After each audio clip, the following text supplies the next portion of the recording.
নম্বর আয়াত রব্বুল আলামিন বলেন, ইন্নাল্লাহা ইশতারা, নিশ্চয় আল্লাহ তাআলা মুমিনদের কাছ থেকে ক্রয় করে নিয়েছি, কিনে নিয়েছি, আনফুসাহুম, তাদের জান, ও আমওয়ালাহুম, তাদের মাল, বিআন্না লাহুমুল জান্নাহ, জান্নাতের বিনিময়ে। রব্বুল আলামিন বলেন, নিশ্চয় আমি আল্লাহ মুমিনদের কাছ থেকে ক্রয় করে নিয়েছি, কিনে নিয়েছি। তাহলে বাক্যটি অতীতকালের শব্দ নাকি ভবিষ্যৎকাল? কথা বলতে হবে। বাক্যটি হলো অতীতকাল, পাস্ট টেন্স। রব্বুল আলামিন বলেন, আমি মুমিনদের কাছ থেকে ক্রয় করে নিয়েছি, কিনে নিয়েছি। আল্লাহ কিনে নিবেন বলেন নাই, আল্লাহ বলছেন কিনে নিয়েছি। কি কিনে নিয়েছেন? জান এবং মাল। তাহলে কি বুঝলেন? ঈমান, যদি নিজেকে আপনি যদি ঈমানদার মুমিন দাবি করতে চান, আর যদি জান্নাত পেতে চান, আপনার জান এবং মাল আগে আল্লাহর কাছে বিক্রি করে দিয়ে তারপর ঈমানদার মুমিন হওয়া লাগবে।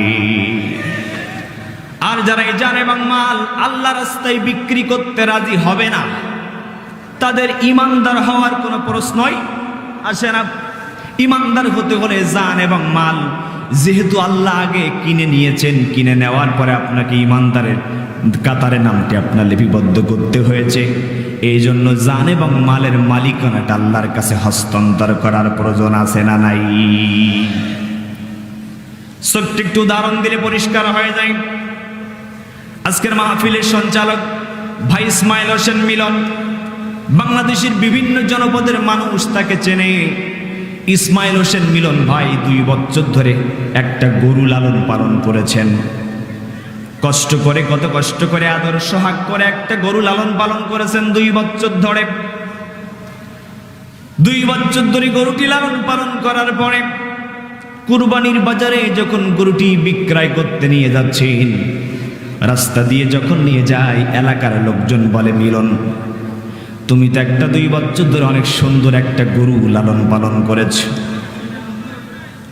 কোরবানির বাজারে যখন নিয়ে গেলেন, কুরবানির বাজারে গরুটি যখন নিয়ে গেলেন, একই এলাকার আজকের মাহফিলের সভাপতি শেখ গোলাম মাহমুদ, তিনি গরুটি ক্রয় করার উদ্দেশ্যে গেলেন।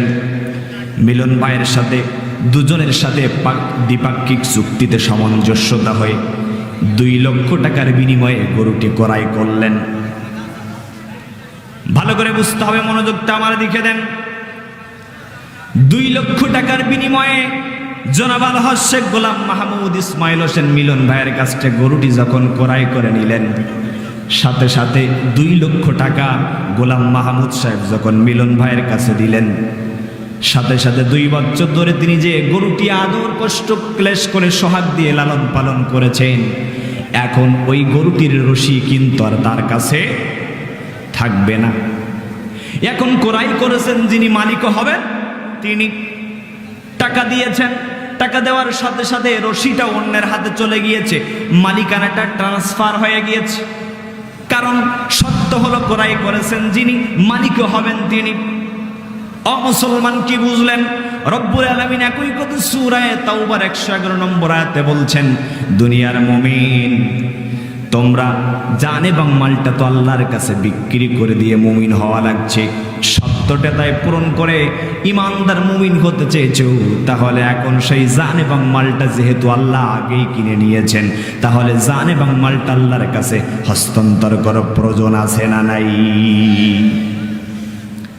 এই জন্য যিনি ঈমানদার হবে, মুমিন বান্দা যিনি হবে, তার প্রথম নাম্বারের ঘোষণা হবে, ইন্না সলাতি ওয়া নুসুকি ওয়া মাহইয়ায়া ওয়া মামাতি লিল্লাহি রাব্বিল আলামিন।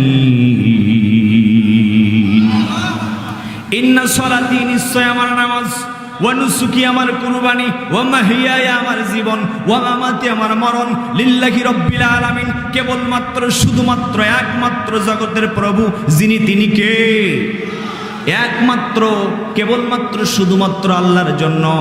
এই জন্য রব্বুল আলামিন বিশ্বনবীকে বললেন, হে রাসূল আপনি ঘোষণা দিয়ে জানিয়ে দিন, কুল হে রাসূল আপনি বলুন, ইন্না সলাতি নিশ্চয় আমার নামাজ, ওয়া নুসুকি আমার কুরবানি, ওয়া মাহিয়ায়া আমার জীবন, ওয়া মামাতি আমার মরণ, লিল্লাহি রাব্বিল আলামিন কেবলমাত্র শুধুমাত্র একমাত্র কার?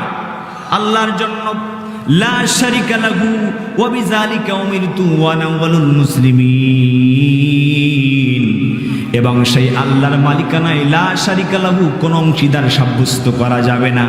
এবং সেই আল্লাহর মালিকানায় জানের মালিক, মালের মালিক, সব কিছুর মালিক আমি আল্লাহকে বানিয়ে দিয়েছি। শখের বসে নয়, শখের বসে নয়, বরংস আমি এই মালের মালিকানা আল্লাহর কাছে বানিয়ে দেওয়ার জন্য, হস্তান্তর করার জন্য আমি রাসূল পৃথিবীতে আদিষ্ট হয়েছি।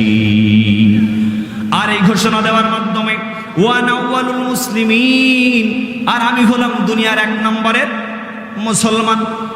বিশ্বনবী হলেন পৃথিবীর দুনিয়ার এক নম্বরের মুসলমান।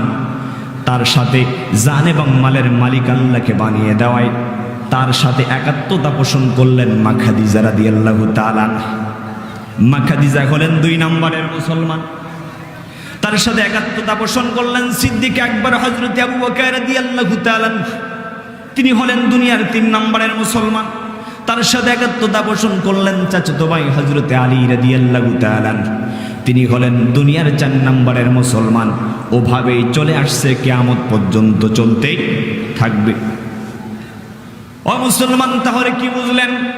আপনি যদি নিজেকে ইমানদার এবং মুমিন দাবি করতে চান, তাহলে জান এবং মালের মালিক আল্লাহকে বানিয়ে দেওয়া লাগবে, আল্লাহর কাছে হস্তান্তর করা লাগবে। কারণ আপনি তো আল্লাহর কাছে, আল্লাহ তো, যদি আপনি মুমিন হতে চান, আল্লাহর সত্য হলো জান এবং মালের মালিক আল্লাহর কাছে আগে বানিয়ে দেওয়া লাগবে, তারপর মুমিন হওয়া লাগবে। এই জন্য তো যারা ইমানদার, যারা মুমিন, তারা জানে, তারা নির্দিষ্ট পথে চলতে গিয়া, আল্লাহর হুকুম মানতে গিয়া, রাসূলের আদর্শের পথে চলতে গিয়া হাসতে হাসতে ফাঁসির মঞ্চকে তারা বরণ করে নিয়েছে, কিন্তু তদানীন্তন রাষ্ট্রপতির কাছে তারা প্রাণ ভিক্ষা চায় নাই। তারা তো জানে জান এবং মালের মালিক আমি নই, জান এবং মালের মালিক যিনি তিনি কে?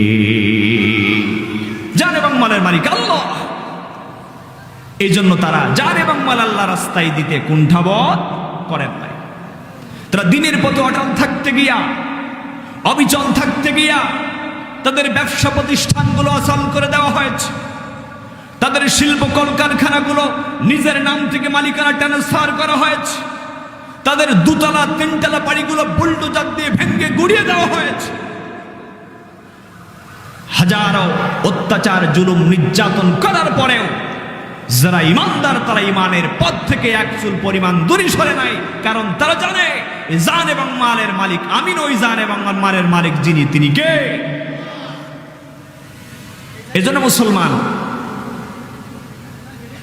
জান এবং মালের মালিক যদি আমরা আল্লাহর কাছে ট্রান্সফার করতে পারি, মালিকানাটি যদি হস্তান্তর করতে পারি, রব্বুল আলামিন ঘোষণা দিচ্ছেন বিআন্না লাহুমুল জান্নাহ, আমি আল্লাহ তোমাদেরকে বিশাল জান্নাত দান করব। বলেন না সুবহান। কিন্তু বন্ধু ইমানদার, সোজা কথা নয়। আমার ভাই সাইফুল্লাহ সিদ্দিক আলোচনা করছিলেন ইমানের উপরে।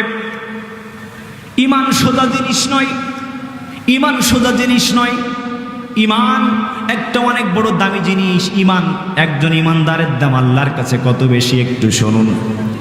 বিশ্বনবী বলেন, যদি একজন ইমানদার বান্দাকে অন্যায়ভাবে হত্যা করা হয়, একজন ইমানদার বান্দাকে যদি অন্যায়ভাবে হত্যা করা হয়, লাউ আন্না হালাস সামাওয়াতি ওয়াল আরদা ইস্তারাকুহ, আর সেই হত্যাকাণ্ডে যদি তামাম পৃথিবীর সমস্ত মাখলুকগুলো যদি অংশগ্রহণ করে, একজন ইমানদার বান্দাকে যদি অন্যায়ভাবে হত্যা করা হয় আর তামাম পৃথিবীর সমস্ত মাখলুকগুলো যদি সেটাতে অংশগ্রহণ করে, বিশ্বনবী বলেন শাস্তি স্বরূপ আল্লাহ তাদের সকলকে জাহান্নামে ফেলে দেবে। একজন ইমানদার বান্দাকে যদি অন্যায়ভাবে হত্যা করা হয় আর তামাম পৃথিবীর সমস্ত মাখলুকগুলো যদি সেটাতে অংশগ্রহণ করে, বিশ্বনবী বলেন লাউ আন্না হালাস সামাওয়াতি ওয়াল আরদা ইস্তারাকু, তামাম পৃথিবীর সমস্ত মাখলুক যদি অংশগ্রহণ করে, বিশ্বনবী বলেন শাস্তি স্বরূপ আল্লাহ তাদেরকে কোথায় পাঠাবে? জাহান্নামে পাঠাবে। তাহলে চিন্তা করুন, বিগত 16 বছর ধরে এই জালিম স্বৈরাচার খুনি হাসিনা কত নিরপরাধ মানুষগুলো, কোনো অপরাধ ছিল না, নিরপরাধ মানুষগুলোকে তারা ধরে ধরে শুধু জেলখানার মধ্যে বন্দী করে নাই, আল্লাহর জমিন আল্লাহর দিন কায়েমের কথা বলতে গিয়া, আল্লাহর জমিন আল্লাহর দিন আর বিধান রাসূলের আদর্শ প্রতিষ্ঠার আন্দোলন বাস্তবায়ন করতে গিয়া তাদের বিরুদ্ধে মিথ্যা মামলা নয়, বছরের পর বছর জেলখানায় কারারুদ্ধ জীবন যাপন করেও ক্ষান্ত হন নাই। শেষ পর্যন্ত 6 জন ইসলামী আন্দোলনের কিংবদন্তি সিফা সালাতদেরকে তারা ফাঁসির মঞ্চে ঝুলিয়ে মেরেছে। কি অপরাধ ছিল তাদের? কোনো অপরাধ ছিল না, কোনো অপরাধ ছিল না। তাদের একটা অপরাধ ছিল, তারা চেয়েছিল জমিন যার আলা লাহুল খুলকু আলাম, সৃষ্টি যার আইনও চলবে তা। এই ঘোষণা দেওয়ার কারণে তাদেরকে ফাঁসির মঞ্চে বরণ করতে নিয়েছে।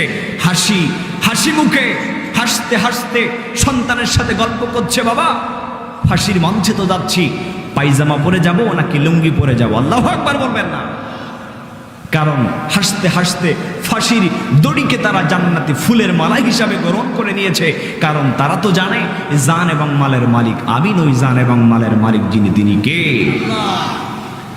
শুধু তাই না, একটু দেখুন, একজন ইমানদারের দাম, আপনি যদি সঠিক ইমান আনতে পারেন, একজন ইমানদারের দাম আল্লাহর কাছে কত বেশি, কত বেশি একটু শুনুন। বিশ্বনবী বলেন, একজন ইমানদার বান্দা যদি তার হালাল উপার্জন থেকে একটা খেজুর, একটা খরমা যদি দান করে, আর ওই খেজুর পরিমাণ অর্থটি যদি কোনো ইয়াতিমের পাত্রে পড়ার আগে, ইয়াতিমের কোনো ভিক্ষুকের পাত্রে, অভাবগ্রস্তের পাত্রে পড়ার আগে, বিশ্বনবী বলেন বিয়ামিনি রব্বুল আলামিন তার নিজের ডান হাতখানা বিছায়া দেয়।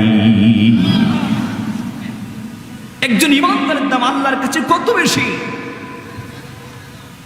শুধু তাই নয়, একজন ইমানদারের দাম আল্লাহর কাছে কত বেশি, আমি একটু ছোট্ট উদাহরণ দিয়েই চলে যেতে চাই।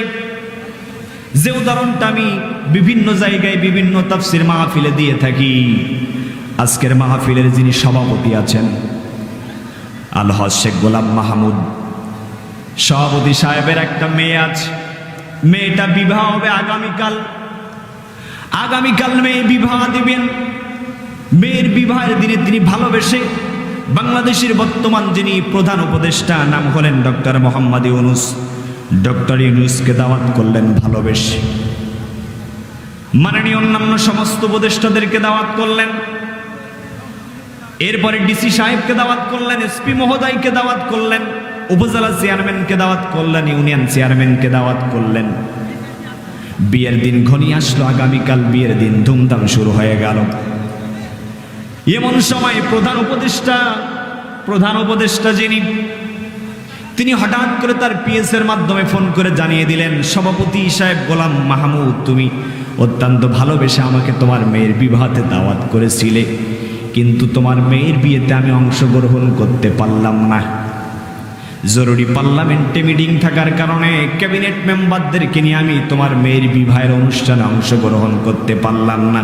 প্রধান উপদেষ্টা যদি না আসে, সভাপতি সাহেবের মেয়ের বিবাহ কি বন্ধ হবে?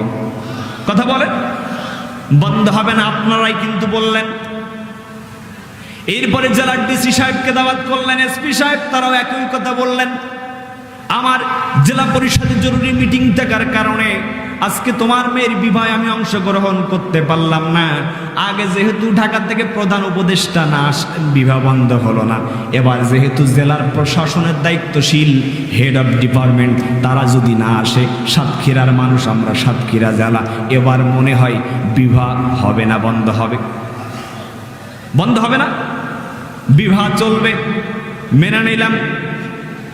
উপজেলা চেয়ারম্যান, ইউনিয়ন চেয়ারম্যান তারাও একই কথা বললেন, উপজেলা পরিষদের জরুরি মিটিং থাকার কারণে তোমার মেয়ের বিবাহতে আমি অংশগ্রহণ করতে পারলাম না। ঢাকা থেকে উপদেষ্টা আসলো না, বন্ধ হলো না। জেলা থেকে ডিসি মহোদয় আসলো, বন্ধ হলো না। এবার যেহেতু ইউনিয়ন আর উপজেলা চেয়ারম্যানের পালা, এবার আর বিয়ে ঠেকাই গিয়ে এবার মনে হয় বন্ধ হবে।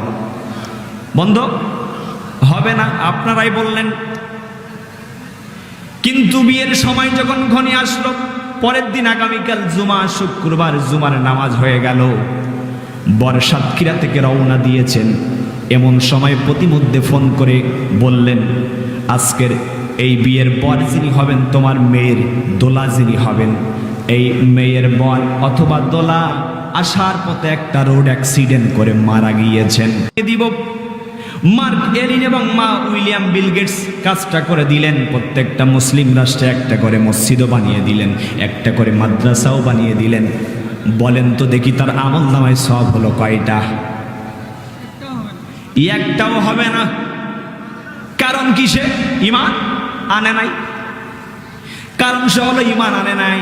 ইমান যদি আপনি না আনতে পারেন, আর তামাম পৃথিবী পরিমাণ সম্পদ যদি আপনি দান করেন, রব্বুল আলামিনের কাছে আপনার সম্পদের এক আনাও দাম নাই। কিন্তু মুসলমান আপনি আমি যদি ইমান আনতে পারি, ইমান আনার পরে যদি জান এবং মালটা যদি আল্লাহর রাস্তায় হস্তান্তর করতে পারি, আল্লাহ রাস্তায় হস্তান্তর করতে পারি, রব্বুল আলামিন বলেন বিআন্না লাহুমুল জান্নাহ, আমি আল্লাহ রব্বুল আলামিন তোমাদেরকে ওই বিশাল জান্নাত দান করব। সুবহানাল্লাহ বলবেন না?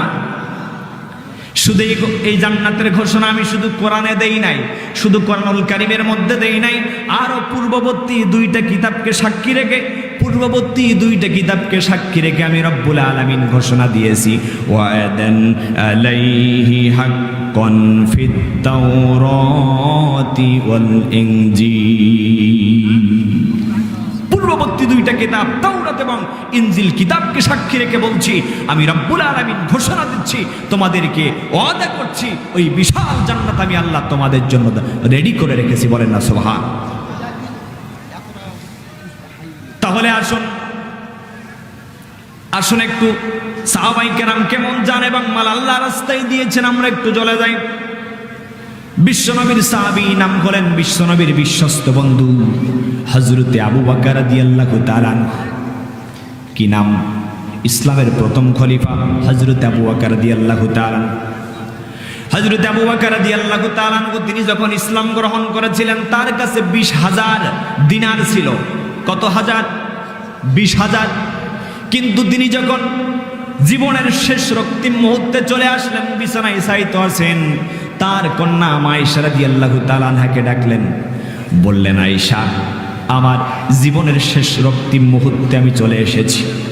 আমি তোমার কাছে বলে যাচ্ছি, আমি যখন মৃত্যুবরণ করব, তখন আমার ঘরের মধ্যে কোনো টাকা পয়সা কোনো কিছু অবশিষ্ট নাই। আমি মৃত্যুবরণ করার সাথে সাথে আমার গায়ে যে চাদরটা দেখতে পাচ্ছ, এই চাদরটা দিয়েই আমাকে শেষ বিদায়টা আমাকে দিয়ে দিবে। আয়েশা বলেন, বাবা, আমরা এতটাই গরিব হয়ে গেলাম নাকি, এতটাই গরিব হয়ে গেলাম যে আমাদের ঘরের মধ্যে দাফন কাফন করার মতো কোনো টাকা পয়সা অবশিষ্ট নাই। হযরত আবু বকর রাদিয়াল্লাহু তাআলা কাঁদতে কাঁদতে বলেন, মা শোনো, ও আয়েশা শোনো, আয়েশা শোনো, ও আয়েশা শোনো, তুমি যদি জান এবং মাল যদি আল্লাহর কাছে হস্তান্তর করে দিতে পারো, ট্রান্সফার করে দিতে পারো, মালিকানাটা যদি তাকে বানিয়ে দিতে পারো, তুমি মৃত্যুবরণ করতে দেরি হবে, কিন্তু জান্নাতের পোশাক তোমাকে পরতে দেরি হবে না। ও মুসলমান, কি বুঝলেন? জান এবং মাল আল্লাহ রাস্তায় দিয়ে সংগ্রাম করতে হবে। সাহাবায়ে কেরাম জান দিয়েছেন, মালও দিয়েছেন, জীবন দিয়েছেন, কিন্তু তদানীন্তন বাতিল শক্তির কাছে তারা মাথা নত করে নাই।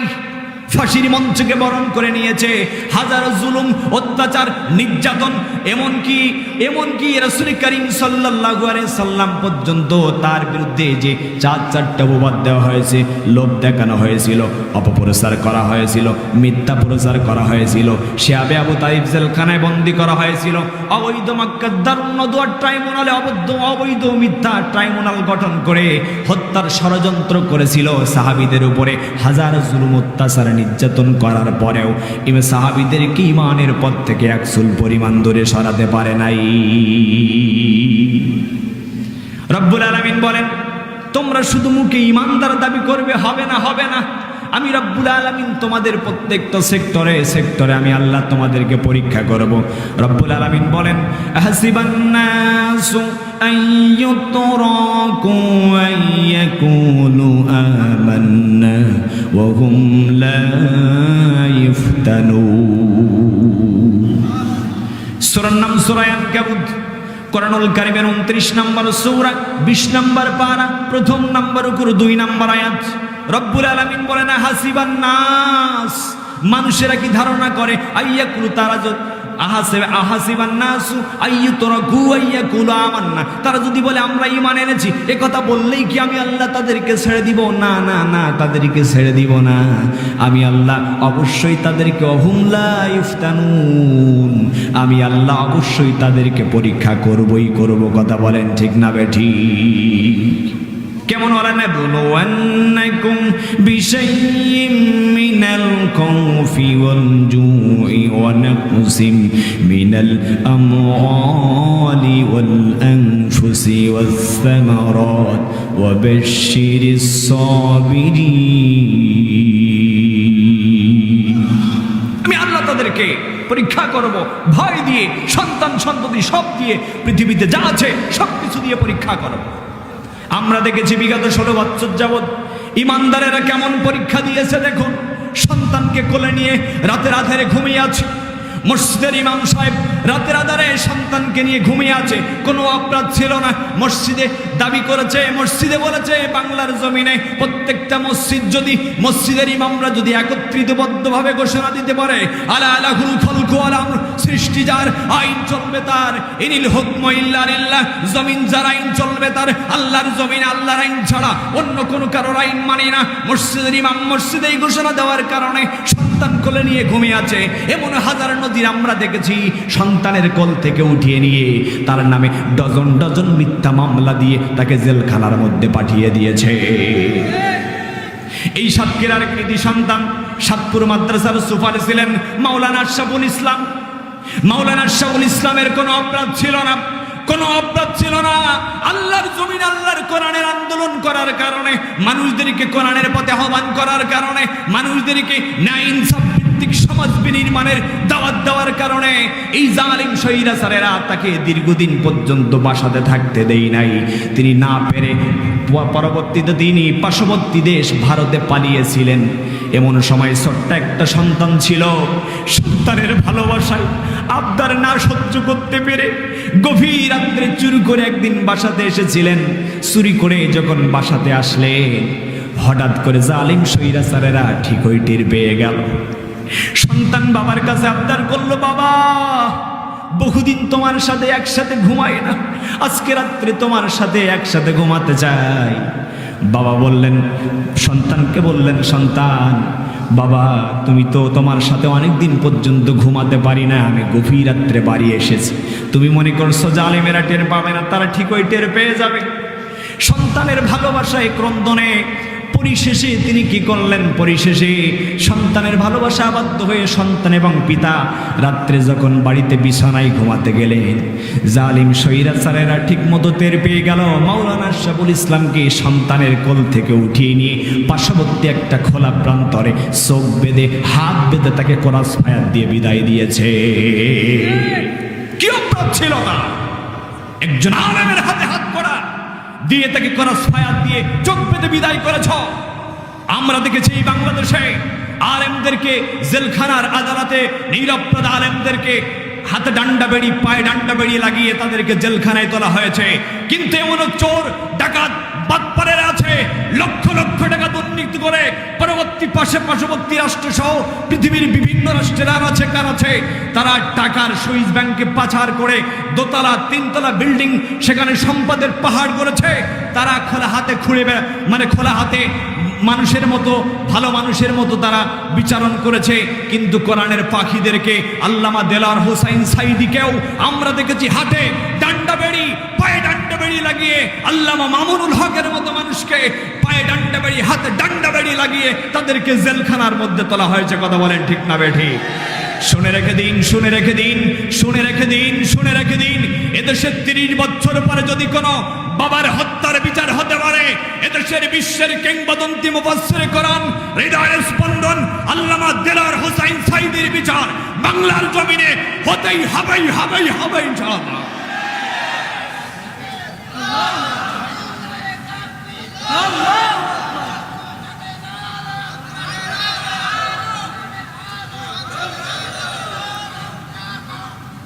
মুসলমান আমরা দেখেছি নিরপরাধ মানুষগুলো, মুফতি আমির হামজা, কোনো অপরাধ ছিল না, অপরাধ কোরআনের বাণী প্রচার করা।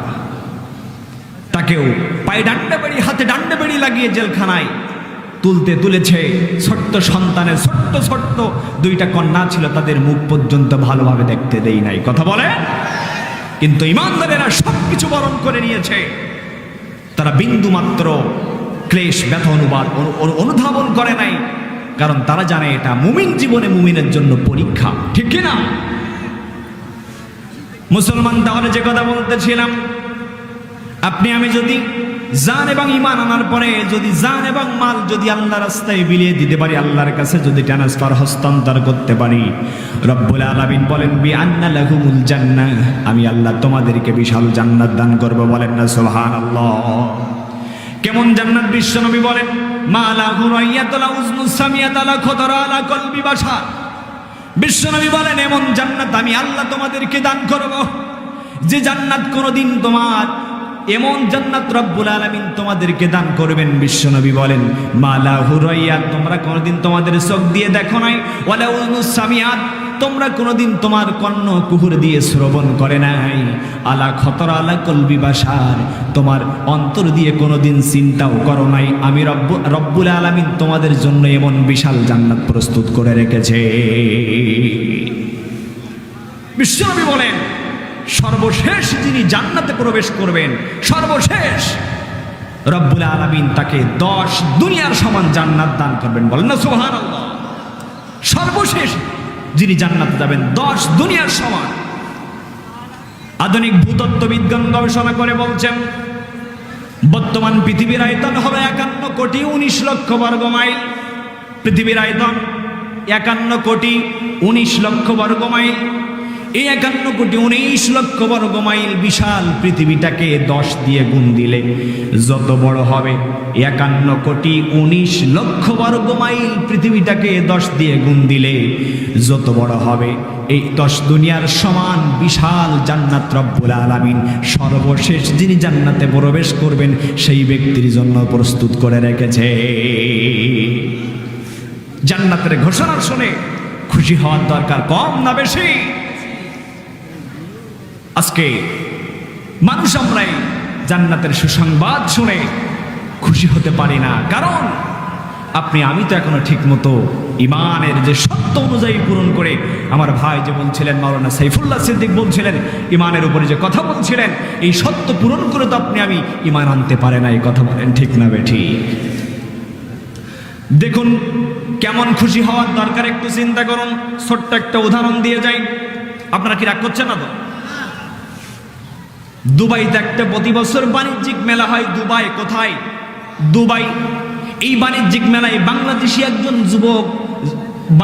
একজন যুবক অংশগ্রহণ করলেন। গত কয়েক বছর আগের ঘটনা। এই দুবাই বাণিজ্যিক মেলায় জয়লাভ করলেন। সরকার ঘোষণা করলেন এবছর দুবাই মেলায়, ভালো করে বুঝবেন, দুবাই মেলায় যিনি জয়লাভ করবে তাকে 5 কেজি স্বর্ণ পুরস্কার দেওয়া হবে। কত কেজি? 5 কেজি। 1 কেজি স্বর্ণেতে হয় 80 ভরি, 5 কেজি স্বর্ণতে হয় 400 ভরি।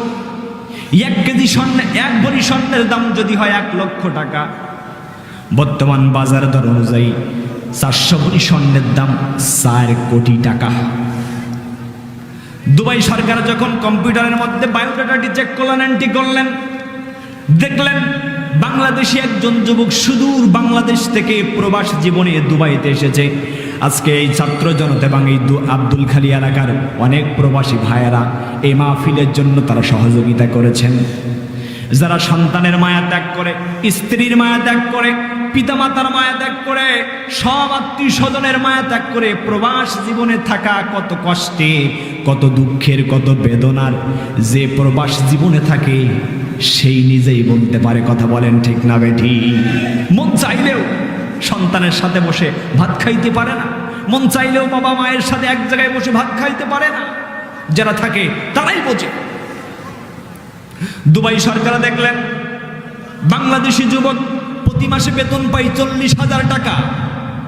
তিনি বায়োডাটা চেক করার পরে তিনি যে কোম্পানিতে চাকরি করেন সেই কোম্পানির চেয়ারম্যান যিনি আছেন, হেড অফ ডিপার্টমেন্ট যিনি আছেন, তার কাছে ফোন দিলেন, তোমার কোম্পানিতে বাংলাদেশি একজন যুবক থাকে? হ্যাঁ থাকে।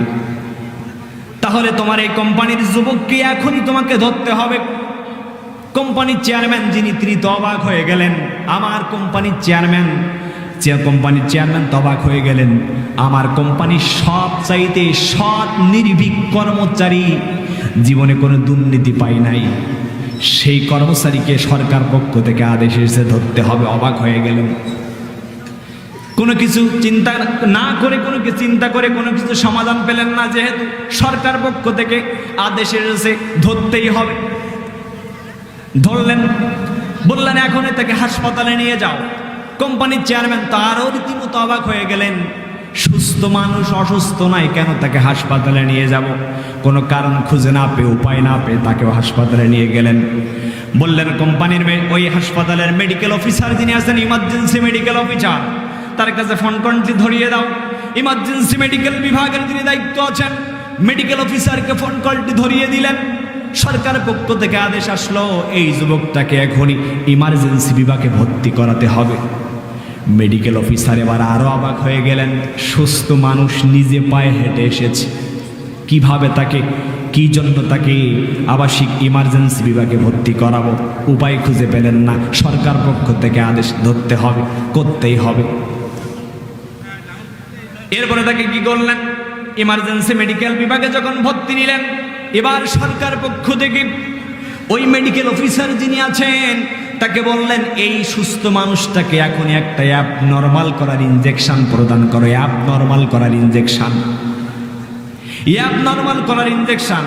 কারণ এই যুবক বাংলাদেশ থেকে এসেছে, প্রতি মাসে বেতন পায় 40,000 টাকা। পরিবার পরিজন, সন্তান সন্ততি ভরণ পোষণের দায়িত্ব পালন করার পরে আর তেমন টাকা অবশিষ্ট থাকে না। এখন যদি তাকে ঘোষণা দিয়ে জানানো হয়, এবছর দুবাই বাণিজ্যিক মেলায় তুমি 5 কেজি স্বর্ণ অর্থাৎ 400 ভরি স্বর্ণ অর্থাৎ 4 কোটি টাকার মালিক হয়ে গেছো, অতি আনন্দের ঠেলায় যুবকটি হার্ট স্ট্রোক করে মারা যেতে পারে। কারণ বিজ্ঞান বলছে, মেডিকেল সায়েন্স বলছে, একজন মানুষ হার্ট স্ট্রোক, ব্রেন স্ট্রোক করার প্রধানত 2টা কারণ। একটা হলো অতি আনন্দে, আর একটা হলো অতি দুঃখে কষ্টে, ঠিক না? অতি আনন্দের ঠেলায় মানুষ হার্ট স্ট্রোক করে মারা যায়, ব্রেন স্ট্রোক করে মারা যায়, অতি দুঃখে কষ্টেও মারা যায়। তাহলে কি করা যাবে? এখন যদি এই ঘোষণা দেওয়া হয়, তাহলে অতি আনন্দের ঠেলায় ব্রেন স্ট্রোক করে মারা যেতে পারে। এই জন্য তাকে একটা অ্যাপ নর্মাল করার ইনজেকশন প্রদান করো, তাকে আধা পাগল বানাও, যেন এই ঘোষণাটা দেওয়ার সাথে সাথে সে ঘোষণাটা শুনে হজম করতে পারে, অনুধাবন যেন না করতে পারে। ও মুসলমান, এবার আসুন, তাহলে কি বুঝলেন? যদি দুনিয়ার 5 কেজি স্বর্ণের ঘোষণা শোনার পরে অতি আনন্দের ঠেলায় ব্রেন স্ট্রোক করে মারা যাওয়া লাগতে পারে, সরকার তো আপনাকে দিয়েছে, দিতেও পারে, ভ্যাট ট্যাক্স হিসাবে তো 1 কেজি কেটেও নিতে পারে, ঠিক না? কোনো গ্যারান্টি নাই। কিন্তু সেই 5 কেজি স্বর্ণের ঘোষণা শোনার পরে অতি আনন্দের ঠেলায় যদি তোমার হার্ট স্ট্রোক, ব্রেন স্ট্রোক করে মারা যাওয়া লাগতে পারে, দুনিয়ার মুমিন রব্বুল আলামিন সূরা তাওবার 111 নম্বর আয়াতে বলছেন, দুনিয়ার মুমিন তোমরা যদি ঈমান আনার পরে জান এবং মালটা যদি আমার কাছে হস্তান্তর করে দিতে পারো, ট্রান্সফার করে দিতে পারো, আমি রব্বুল আলামিন যে বিশাল জান্নাত তোমাদের জন্য রেখেছি, এই জান্নাত দুনিয়ার কোনো পোড়ামাটির ইট দিয়ে তৈরি নয়।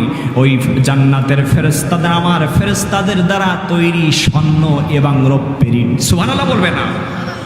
ও দুনিয়ার মানুষ, তোমরা কি চিন্তা করেছো তুমি সেদিন কত billion, million, trillion, trillion KG স্বর্ণের মালিক হয়ে যাবা? তুমি কি চিন্তা করেছো 5 কেজি স্বর্ণ নয়, lakh lakh billion million KG স্বর্ণের মালিক হয়ে যাবা? সর্বশেষ যিনি যাবে তাকেও তো 10 দুনিয়ার সমপরিমাণ জান্নাত দেওয়া হবে। কত কেজি স্বর্ণের মালিক তুমি হয়ে যাবা, রৌপ্যের মালিক হয়ে যাবা? একটু কি জীবনের মতো শেষবারের মতো চিন্তা করে কি দেখেছো? ও মুসলমান, এজন্য আসুন, ঈমান বড় দামি জিনিস। ঈমান যদি আপনার কাছে থাকে, তাম পৃথিবী আপনার কাছে কোনো কিছুই না, ঠিক না? ঈমান হলো ইসলামে প্রবেশের মূল গেট, ইসলামে প্রবেশের কি মূল গেট, মূল ফাউন্ডেশন।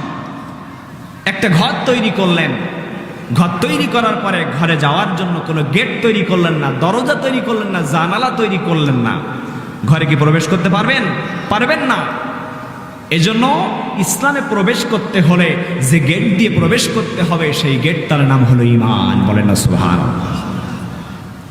ঈমান, ঈমান, ঈমান।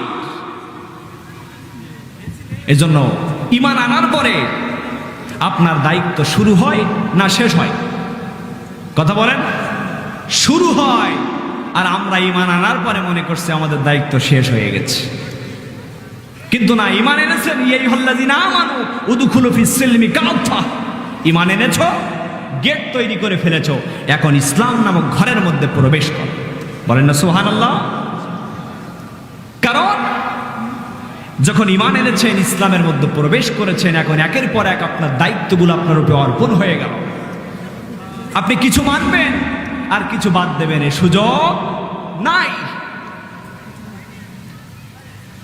আপনি শুধু ঈমান আনার পড়লেন, ইসলামে প্রবেশ করলেন, এখন ইসলামের কিছু মানলেন কিছু না মানলেন, প্রকৃত ঈমানদার হওয়া যাবে না। উদাহরণস্বরূপ আমি একটি কথা বললেই পরিষ্কার হয়ে যায়। এই যে আমাদের সামনে মাহে রমজান আসছে, আপনি রমজানে রোজা রাখছেন, সামনে প্রচন্ড গরমও তো আসতে যাচ্ছে। আপনি গরিব মানুষ, রিক্সা চালক, রোজা রাখছেন আপনি কষ্ট করে, রিক্সা নিয়ে বাজারে সকালে সেহারি করার পরে বাহির হয়ে গিয়েছেন। বাহির হওয়ার পরে আপনি আসর পর্যন্ত রিক্সা চালিয়েছেন। আমরা দেখেছি এমনও গরিব মানুষ আছে, এমনও মানুষ আছে